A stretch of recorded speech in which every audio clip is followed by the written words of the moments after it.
Welcome to the deep dive.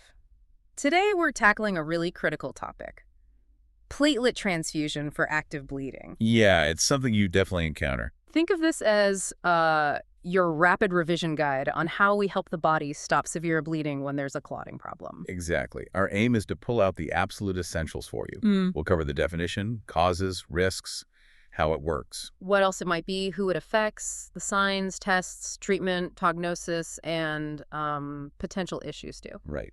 All the key points. Okay, let's start simple. In plain terms, what is a platelet transfusion for active bleeding? Well, it's essentially giving concentrated platelets, those tiny blood cells, vital for clotting to someone who's bleeding significantly. And why are they bleeding like that? Usually because they either don't have enough platelets, which is called thrombocytopenia, or the platelets they do have aren't, functioning correctly. Think of it like calling in reinforcements for the body's repair crew. Got it. Reinforcements. So what are the common reasons someone might need these platelet reinforcements? What causes the problem in the first place? Okay, so the big ones are definitely low platelet counts, thrombocytopenia. A useful way to remember some causes is TCP, thrombocytopenia itself, but also think chemo and production problems. Ah, TCP, like bone marrow failure for production. Exactly. Bone marrow failure, aplastic anemia, things like that. Chemotherapy is a major one, as it can suppress marrow function. Certain medications can also cause it or interfere with platelet function. Right, so it's not always about the numbers. Sometimes it's how well they work. Precisely. You can have platelet function disorders. And severe liver disease is another key factor, as the liver makes important clotting factors. Plus, major events like trauma or extensive surgery can just use up platelets faster than they can be made. Okay, that makes sense. And who's particularly at risk? Are there specific groups more likely to need a transfusion?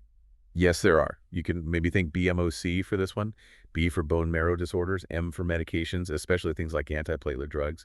BMOC. OEVO for organ failure, specifically liver disease, as we mentioned. C for chemotherapy patients. And maybe add an S on the N, major surgery or invasive procedures. Those groups are definitely at higher risk. BMOCS, helpful. So the transfusion is given. How does it actually work? What's the mechanism to stop the bleeding? It's all about restoring hemostasis, the body's natural process for stopping bleeding. The transfused platelets boost the overall count, sure, but crucially, they provide functional platelets. So they get to work straight away. Pretty much. They travel to the site of injury, stick to the damaged vessel wall that's adhesion, then they clump together, forming a temporary plug. That's aggregation. Adhesion, aggregation. Right. And then they release various factors that help stabilize the clot, making it stronger.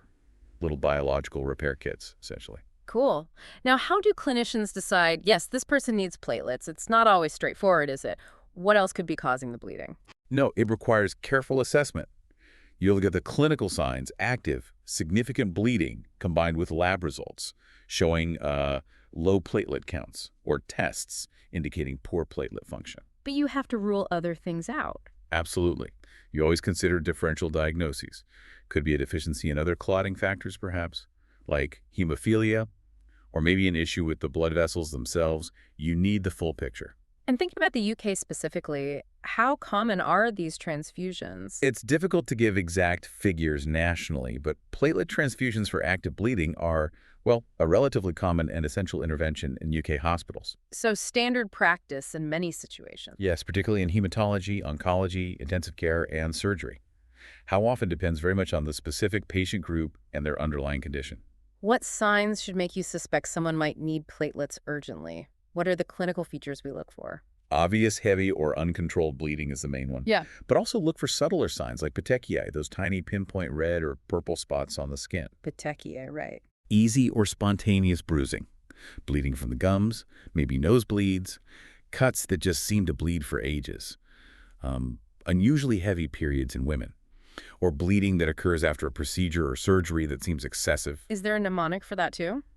You could try P, B for bleeding uncontrolled, E for easy bruising, A for appearance of petechiae, C for cuts bleeding longer, H for heavy periods, and P for post-procedure bleeding. Each P. Nice. Okay, so you see some of these signs. What investigations do you order? First off, a full blood count, the FBC. That gives you the platelet count itself. Very important baseline. Standard procedure. Yeah. Then a peripheral blood smear is often helpful. Looking at the blood under a microscope can tell you about platelet size and appearance. maybe hint at the cause. And beyond that. Depending on the situation, you might need specialized coagulation studies, platelet function tests, and crucially, you'll investigate the underlying cause of the low platelets or dysfunction. You need to know why it's happening. Right. Treat the cause, not just the symptom. So let's say the decision is made, transfusion needed. What's the immediate management plan? Speed is often key. So first, recognize the severity of the bleeding. Get those urgent blood tests done, FBC, maybe coagulation screen. Then, based on clinical judgment and the lab results, make the call to transfuse. Following guidelines, I assume. Absolutely. You follow established national guidelines, like those from the UK Blood Services, ensure ABO compatibility, administer the correct dose, and monitor the patient closely during and after the transfusion. What about the prognosis? What can people expect after a platelet transfusion? It's quite variable, honestly.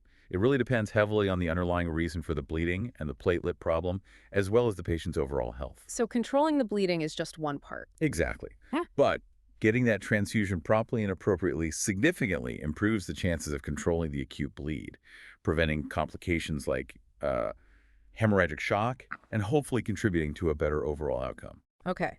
And are there downsides? Any potential complications we need to be aware of with platelet transfusions? Yes, like any blood product transfusion, there are risks, although generally it's safe.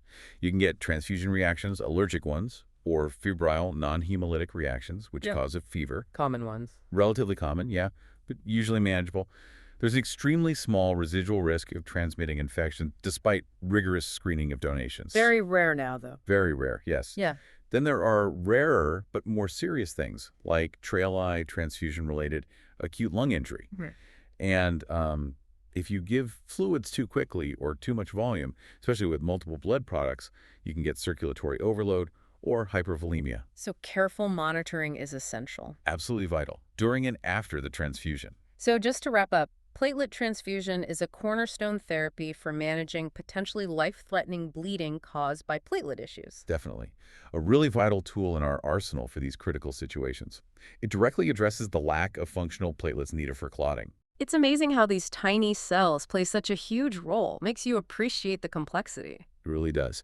And research is always ongoing to make transfusions even safer and more effective. A space to watch. For everyone listening who wants to cement this knowledge or explore other MSRA topics, do check out pastamsra.com and also freemsra.com. Great resources for revision. Thanks for joining us for this deep dive today.